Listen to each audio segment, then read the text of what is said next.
my name is Ivorie. I'm a yoga teacher and I'm here today with Desire Company. So, Chaturanga, okay?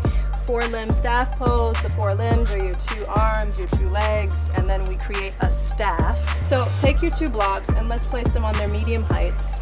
And you'll put them forward at the top of your mat and my hands are gonna go behind them. Yeah, middle fingers pointing straight towards the block. And then I'll come to plank pose. So for plank pose, you want to find 2 actions. One is protraction and the other is depression of your shoulder blades. So protract your shoulder blades. You're going to lift your heart up and round your back. And then from there you want to depress the shoulder blades and pull the shoulders away from your ears. Rest down onto your knees and try it in a different context with your hands here. Imagine the floor is in front of you. So hands right behind your block. Let's come back to the plank. Protract, depress, rock the weight forward.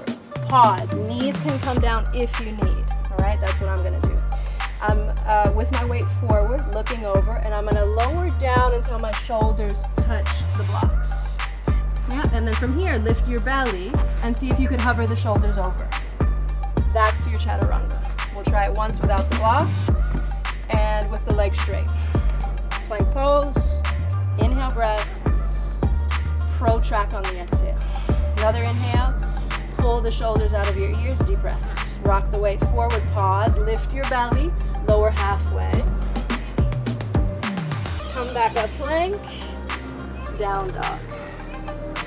It's not easy. Don't worry if you have to keep your knees down for the rest of your practice, you guys. Make it work for you. See you next time.